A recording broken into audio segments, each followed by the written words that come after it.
Today, we're going to talk about how to schedule your midweek youth program in order to maximize your time.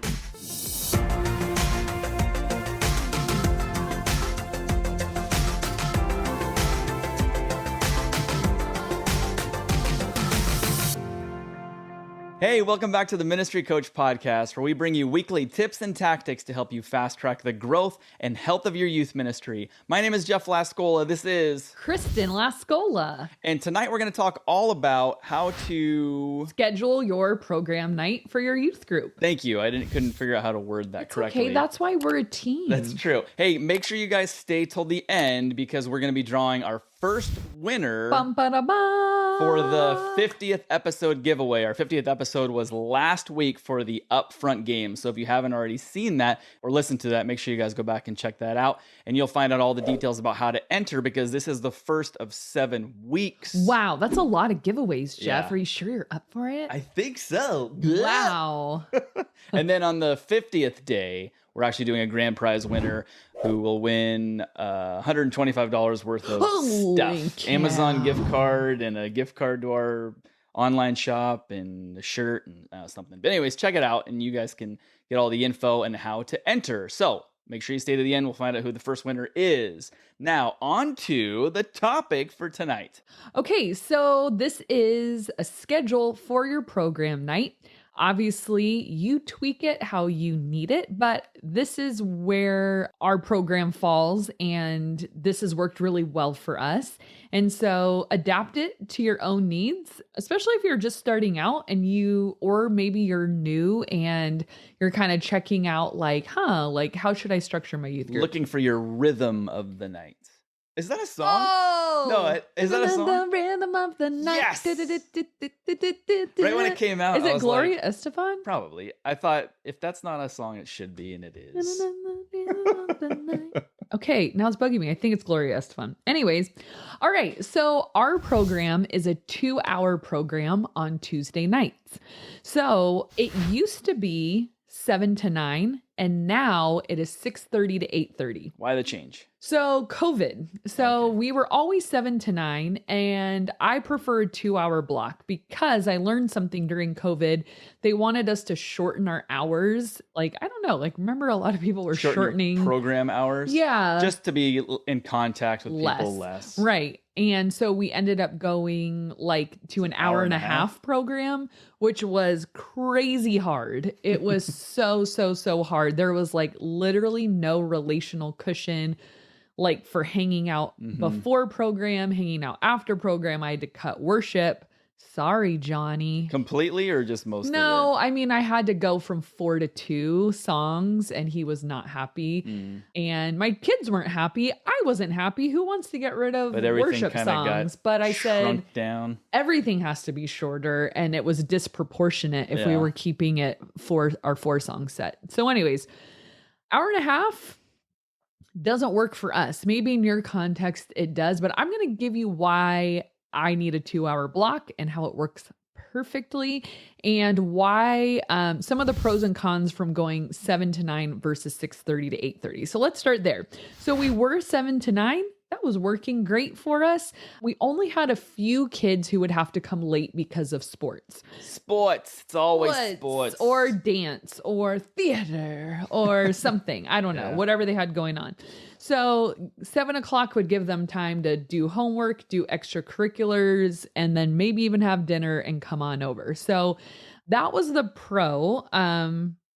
The con is obvious. I mean, it ends up being a later night.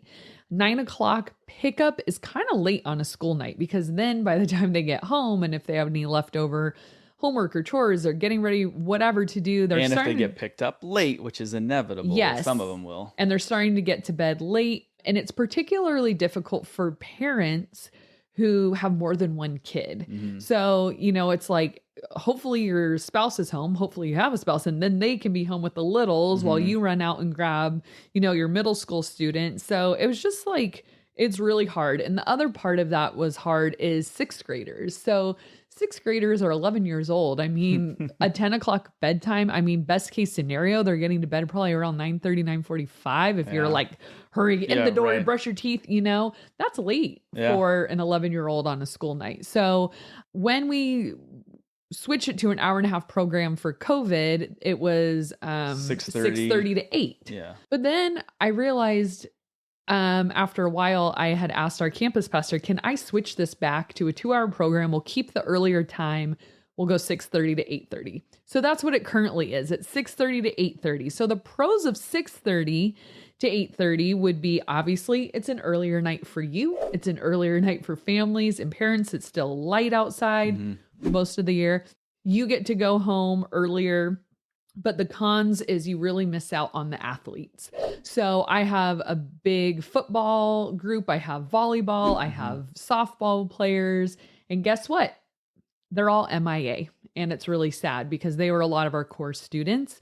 And so part of me is like, do I go back to 7 to 9? I don't know what to do. But I've had some parents say, oh, thank you so much for the earlier time. Right. So I'm kind of torn. Obviously, you can't please everybody, but those are just some factors to consider when picking a program time. I'm thinking I might try to scooch it back to 7 to 9 in the summer because people don't care about late nights as much. Right. And then kind of see like what happens at the end of summer if we can keep our 7 to 9, because it's hard to not have our athletes there. It's always nice to have it on a round number, not a 30 or a 6:45 to wait. What, well, it's funny you say that because we're 6:30 to 8:30, and even some of my leaders think we end at 9.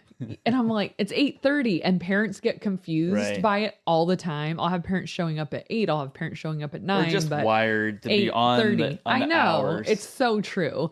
Even one of my leaders, his kid got picked up late last week because he wasn't there. So he sent his wife to pick up his kid because he's normally there. He's one of our small group leaders. He just couldn't make it. And his kid is there, and it's like almost 9 o'clock. And I'm like calling him. I'm like, hello, like, where are you? He's like, it ends at 9. I'm like, you work here. It ends at 8:30. It was funny. That's kind of the time scope. So now I'm going to go off of a 6:30 to 8:30 time frame. So at 6 o'clock, we have our leader meeting, and that's when all of my leaders arrive, and we meet in one of our small group rooms. It's like our nursery, and we meet from 6 to 6:15. If everyone can't get there, everyone can't get there. But the point is, I update them on things that maybe they should have read in their email and didn't. And then I give them a little rundown of the night of, hey, this is a game we're playing. Here's how you can help and participate. I need you guys to hide like 150 glow sticks while I'm giving the announcement, or, whatever. And then I say, hey, anything from you guys that I need to know, students, updates, whatever. And then we pray. And then we break, and sometimes someone brings brownies, and it's delicious and fun, and we get to hang out. People, if they're running late, they bring their dinner or they pop in late. I try to be very understanding because people are getting off work and, all of that, because 6 is kind of early when you're getting off of work for my leaders. So they do the best they can. And then from 6:15 to 6:35, that's when we go out and we kind of hang out with students until 6:35. So what our hangout time looks like is our snack shack is open.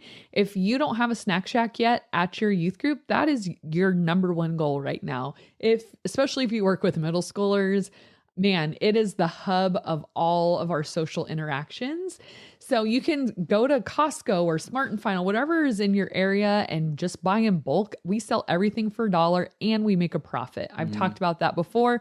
That translates into camp scholarships. It is a beautiful thing. So we sell ice cream and chips and soda, candy, pizza, all kinds of stuff. So the reality is most kids are probably not going on a Sunday or even on a midweek, are not going to tithe.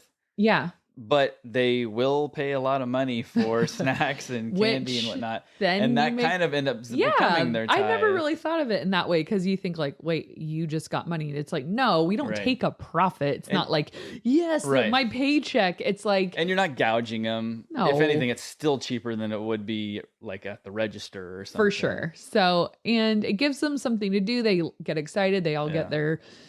treasures and sit around and hang out and talk. Another great thing, video games. We have the multiple controller Wiis and all of that kind of stuff. And so that's another great hub for interaction. For the more active kids, we always have Gaga going. Mine broke. Gaga going! At first I thought that's what you were calling it. Gaga going! I didn't even say it like that. Well, you should have. You have Gaga going.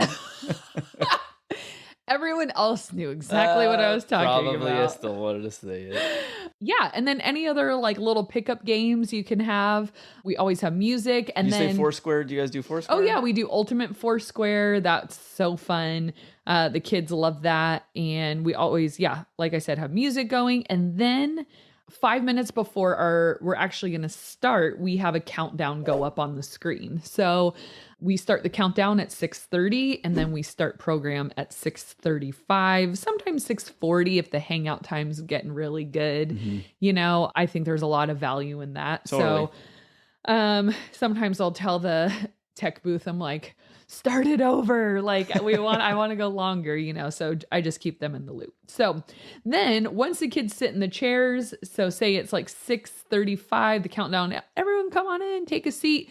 Then immediately what goes up is a funny video. I usually get them off of TikTok. I just scroll while I'm working out and I have just a great time. Send Jeff. I get all the rejects. The ones I'm not going to show at church. And then, not because they're not bad. No, but they're probably just kids like, wouldn't find it wouldn't funny. understand them. Right. Yeah. So it's usually parenting stuff that you're sending me. Yeah.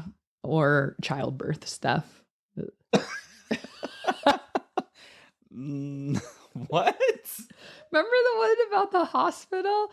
Everybody. Oh, that had nothing to do with childbirth. That sounded horrible. Should we start over? I send you childbirth TikToks. All right, cut that. No, I want to keep it in. I want to explain it. It was just, this is going way off track, but whenever you're in the hospital, childbirth or not, if you have a procedure done, all hours of the night, people are coming into your room. They're students, they're medical students. So when I had a C-section up at UC Irvine, all these medical students were coming into my room at like 2 a.m. asking you the same questions. Yeah, like, can you talk to me about your medical history starting at when you were age 16? Sorry to wake you up at 3:30 in the morning. Have a sleeping infant. And I'd be like, she's sleeping. And he'd be like, oh, okay, so when were you? And I'm like, I want to go to bed, kid. And it was so annoying. So but there was this TikTok and he was like, yeah, you had me weirded out. I'm like, what are you sending me childbirth TikToks? It was this lady. It wasn't a lady. It was a guy dressed up with like a pillow in his shirt. And he was like, when you're in the hospital and you ask the doctor, if the doctor says, oh, is it okay if some of my medical students help me? And you're like, well, yeah, who's going to be here? And then it goes, everybody. Sorry for that total rabbit trail. Yeah, okay, that's why. Was. Okay, bop, bada-dee, boop, bop. All right. So the TikTok goes up and then straight into our announcement video. If you're not into TikTok, just grab a funny video off YouTube. Yeah. And then it goes straight into our announcement video because it's like, we already have your attention. You were laughing at that dog doing the happy dog dance. And now our announcements. So we pre-film our announcements. We use our leaders in them. We call it the scoop. And the leaders film it every Tuesday night after our youth group. A couple of them will go into a room and for the following week. Yeah, my intern, he films it and then edits it and puts this fun bumper to it. And so then that goes up. And then if you have any recaps of an event you did, then you embed that in your announcement video. So like you'd say like, hey, we had a great time at our all-nighter last week. Check it out. And then it'd be like a cool montage of your all-nighter event with music. And then it just creates like, oh man, that looks so fun. I'm definitely going to go next time. Or people love reliving it and all of that. So just creates a little momentum for your events, or you could do like a promo for an event coming up. So like we have our camp coming up. So we'll say, hey, Whitewater signups are live, go online, blah, blah, blah. Here's what you can expect. Here is it. Watch, we'll say something. And then the Whitewater video will go up.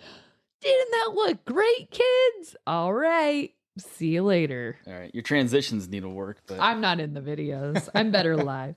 All right. And then after the videos go up, we do something called the Impossible Shot, which is a tradition that I got from one of those game bundles. Remember I was talking about them a couple episodes? DYM again. I don't think it was called DYM back then. I just can't remember the name, but I ordered it back in the day, and there was this thing called the Impossible Shot, and it's when you have this little basketball and this little basketball hoop, you put it super far away, and then you bring one kid up on stage and they get to shoot it, and every week it goes up incrementally for money. So like $1 more each week until somebody makes it. And then they win all that money. So it's like a Nerf hoop.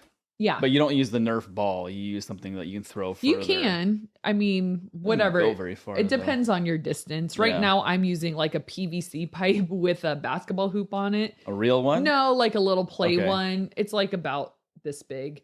And then that's 10 inches for those of you listening on the podcast. The size of my face, if you can imagine that. And it's like just duct tape to this PVC pipe, and one of my leaders holds it. And then do they move it to try and make a miss? Or Becca does, but everyone else is nice and just stands still. So we have like our official Impossible Shot song. It's Jump Around. House of Pain. House of Pain. And so when that song goes up, the lights go down and the kids all stand up and they start dancing, and whoever dances really good, we're like, come on up.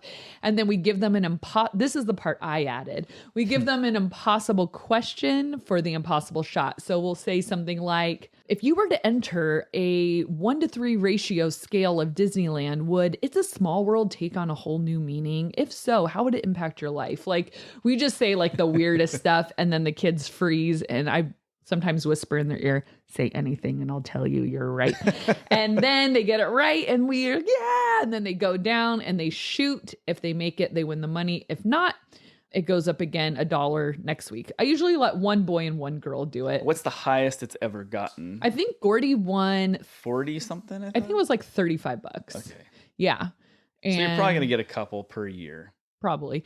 And then once the jackpot has been won, you start all over again from zero. So that's another, like, Snack Shack money comes in handy for that. Right. And the winner gets $30 and then spends it on candy. It's the circle of life. Moving. Or if you have a really generous leader, sometimes one of my leaders, he'll just like hand me cash, and I'll like just, I'll be like, I'll pay you back. He's like, nah. So anyways, so that's the Impossible Shot. So that's about that's at 6:40. Then 6:45 to 7:05, we're going to play our big group game. So usually that takes about 5 minutes of explanation, and then we try to play for about 20 minutes. Try to play games that you can do multiple rounds, because kids will if you get out, you want to keep playing. Right. So plan enough time for your group game. So then after the group game, I'll back up for a second. I think I've mentioned this before, I like to have a prize for the winning team.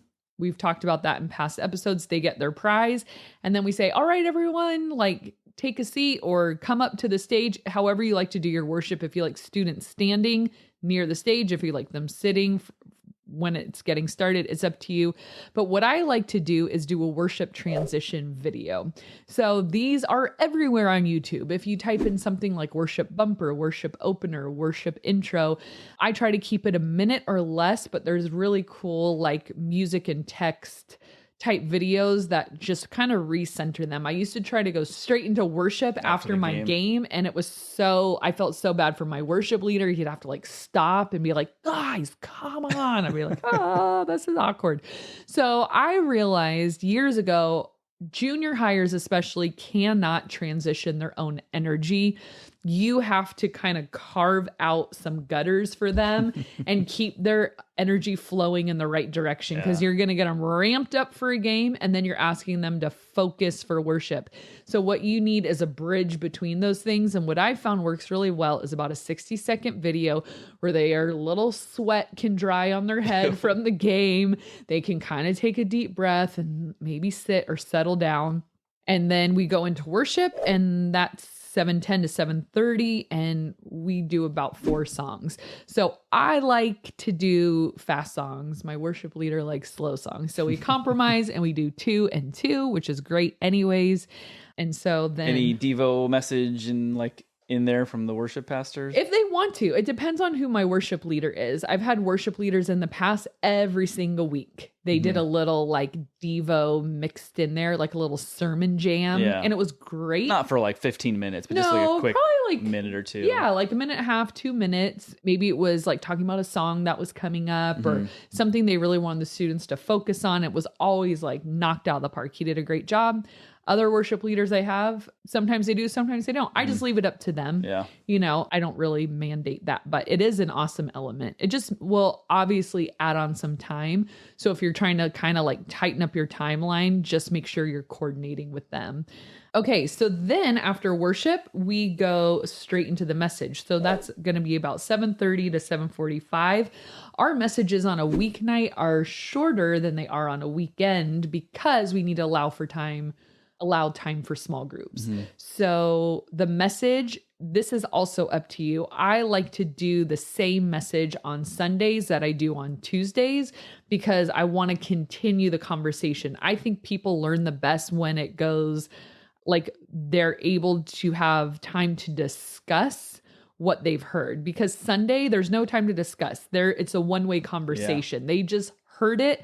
They had nowhere to unpack it, digest it. So Tuesday, I do a similar message. Maybe it's about the same series or topic, but I use a different illustration or maybe a different passage, or maybe I come at it from a different angle to kind of round out that learning process for them. And then they go to small groups, and that'll go from about 7:45 to 8:15 or 8:30 if you're an 8th grade girl and you want a little bit longer time.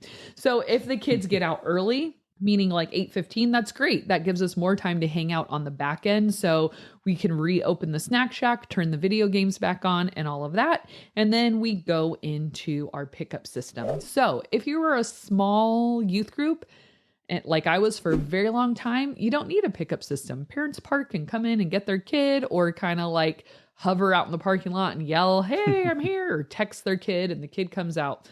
But if you are getting to be a little larger and you're noticing that your parking lot is getting congested and it's chaotic and, you know, all of that, and you want to keep it a little more organized, you can do what I did. And I started a pickup system. So we'll have all the kids come out to our outside gate and they'll line up. And then the parents start to pull up in a line that we have for them. And there'll be one person on a microphone. We have like this outdoor portable mic it's just like a mic plugged into an amp. And then we have that person has a walkie-talkie, and then there's a person in the parking lot with a walkie-talkie. So I'll see someone, I'll be like, "Okay, Jack's dad is here." And then I'll radio the guy with the microphone, and he'll say, "Jack, your dad is here, Jack." And then Jack will come out. I have a leader help escort them from the gate safely to their car. And we run through pickup. We're really smooth. Now we can get our whole line of cars done in about 10 minutes, which is way better than school pickup. May I just say? Amen. Hallelujah. Get a walkie-talkie, my friends, and we can move this line a lot faster. So that is our pickup system. You may not need that. It might be too much for your context, but maybe a light bulb just went off for you and you're like, "Oh my gosh, that would make my life so much easier." And it is great. Then parents don't have to get out of the car, especially if they have other kids in the car. It's just nice for them. Can they park if they want to? Yeah, absolutely. Okay. They totally can, but nobody does, which is crazy. They all do the pickup line. And then just some other notes for things you might want to have. So just thinking of that night, and I think I've talked about this in another episode before, is the teams that you need to pull off your night. So of course you have your small group leaders, and we've talked a lot about that, but you also might want to consider a parking/security guy or girl who can be there to, who knows? I don't know where your church is at, but sometimes weird people kind of wander on campus because they see something going on. And it's nice to have a little bit of backup and some eyes in places that you are not. I mean, so think of this scenario. You're all inside the auditorium worshiping. If someone shows up in the parking lot, I mean, I'm sure your doors are unlocked at 8:30 at night. so that students were coming in and out. Anybody could just kind of wander in. Now, is it likely? No, but it's happened to us quite a few times. So, and was it always a threat? Definitely not, but sometimes it was. And so it was nice to have someone as a presence there to just sort of know what they were doing. And they had gone through security training because our church, obviously we're a bigger church, so we do have a security ministry, and they do all the training for anybody who is like on campus with our students and, you know, what to do and blah, blah, blah. They're trained by a former police officer. So that is great if you can do that. But even just getting a few dads out there at night who can just sort of walk around. And then once the kids are out, my security guy, he's the one who helps me do pickup. So he'll help students go, you know, from one to the other. And the kind of person you're looking for is like a highly relational, really... Not a bouncer. Exactly. You don't want anyone who's like really excited to engage in conflict. Because it's all about de-escalating. Exactly. Not escalating. So make sure you just consider that when picking people. And you also, and this was a conversation I had to have with some former security that I had, it's just, they don't need to engage with the students. Like... in a disciplinary way. I mean, if they were like, hey, how are you doing? That's not what I mean by engaging with a student. What I mean is like, they'll see a kid doing something and they'll like, hey, we need to have a talk. It's like, no, that's my leader's job. Your job is to just keep us safe. So an added bonus is if you're able to have any kind of medical personnel there. So that could be parents that are RNs, paramedics, doctors, somebody like that. It's great if it's a parent of a student who's already in your group because they sort of have a vested interest and they're kind of willing to maybe be on a rotation. Like, don't pick the same person to be there every single week. But if you could get 2 or 3, you know, and they rotate a few times a month. Like last week, we had a girl have an asthma attack. We've had a boy choke on a guitar pick. We've had a kid fall off the stage. Like, there's just certain instances that when someone's there who has some medical training and you can pass this kid off to them and say, I trust you to take care of them. I need to attend to my other kids.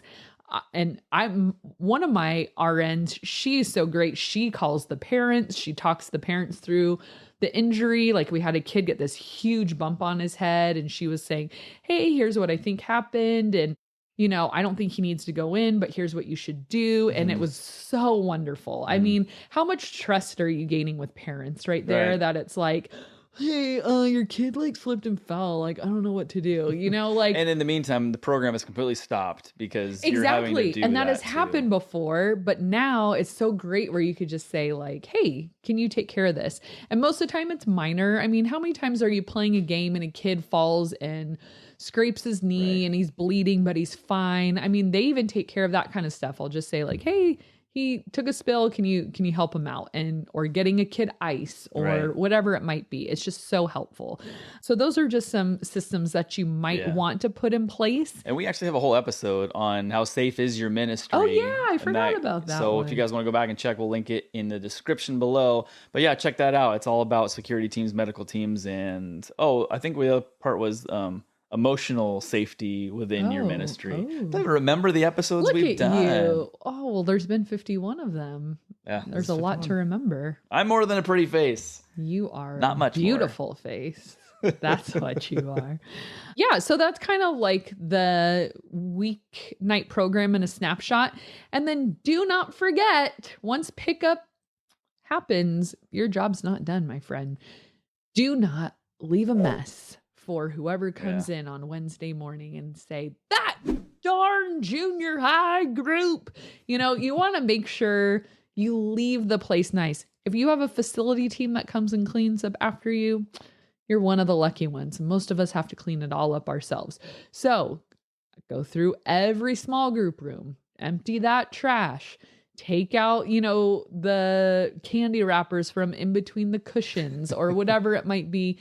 But whatever you do, don't leave a mess. You will lose respect with your staff and your direct report. So that's just my little tip. But now we have a question of the day, Jeff. Yes, we do have a question of the day. Wait, should we pick our winner first or question of the day first? Let's do question of the day first and leave the suspense till the end. What was the question of the day? What was your first job? Yeah. So what was your first job? I want to hear from you guys. So make sure you guys comment below on YouTube. Okay. But what was your first job? I think I know yours, but I'm not positive. Okay. So my first job is when I was 15 years old. I had to get a worker's permit because my mom said, if you want to keep getting your hair done, you're going to need to get a job because I'm not going to keep paying for it. Well, guess what 15-year-old me did? I applied at Wetzel's Pretzels. Oh, that's not the one I thought in the mall, and I worked my way up to assistant manager. Usually that comes with the salute. You usually salute when you say that. Assistant manager. Yeah, but not till I was 18. So I worked there for like almost 4 years. So I was the fastest pretzel twirler there was at that store. It was in Carlsbad, and yeah. I ate a lot of pretzels. Did you like the job? I did. I liked the people I worked with. I liked the job. Yeah, really can't complain. It was a lot of work. It was like, especially when you would close at night, you'd have to wash everything, do the floors. It was a lot of work, but I liked it. Can't complain. My first job was when I was in high school. I think I was probably about 16 or 17. I always say 16 because I think I just got my license. And I did not approach this person about a job. They came to me. Wow. Sought after. When you hear the whole story, I got suckered is basically what it was. Oh, I know what it is. So the premise was, it was at this construction site and they needed me to come. And the description was, we need you to hose down the dirt so that it doesn't kick up into the guy who's working the dozer and the skip loader and stuff like that. You just need to hose it down. And I thought, I have been preparing for this job since I was 2, my friend. And so that was what I thought I was going to be doing. And it was also, he said, for that day, it was in the summer. So let's say it was like a Monday. Come on Monday and blah, blah, blah. So I'm like, all right, I'll come for one day, make a few bucks, have some gas money. So I show up. There was no hose. There was no skip loader. There was a shovel, a 1/4 mile of a road, and him telling me, you need to make a sidewalk grade on this entire road up this hill on both sides. Sounds horrible. Like the hillside kind of came down to the road, and he wanted me to carve out a flat dirt side. By just yourself, me, by with a myself. shovel. So is this the guy that wouldn't let you listen? I could not listen to any music. Like I had my little headphones in, and he said you can't listen to music. And that's weird. Also, he wasn't even there. He let me go and just left. I had a shovel and a wheelbarrow. And Did you obey him and not listen to music? After that, yeah, but I just thought that was a weird thing. So anyways, I was just carving out this sidewalk. And at the end of the day, I'm thinking, and also I had no idea how long I was going to be there. I thought it was going to be a couple hours. It was an 8-hour day. And then at the end of the day, I'm thinking, thank goodness. He goes, see you tomorrow. I'm thinking, no, you're not. What other kind of schmuck is he going to get to do I'm not doing this for another second of my life. So it was I think it was the bad music news. thing is a weird control thing. Yeah. That's odd. It was weird. Maybe he was just watching you the whole time eating chips. Like he didn't leave. Maybe. He just pulled away and hid and was just watching you suffer, and he loved it. That could be. So anyways. Who's our winner, Jeff? The winner for tonight, and we will email you, but just for the whole officialness of it, is Mr. Michael Cruz. Michael Cruz? I like the last name Cruz. I'm so excited for you, Michael. For those of you guys who have not entered yet, go ahead and enter because you still have another 43 more days to go. But we got a lot of entries so far. They're not motivated. They have way too long. I get this later. But Michael Cruz, hey, he's the early bird who got the worm. He is. That's true. So congratulations, Michael. And we will see you guys on the next episode.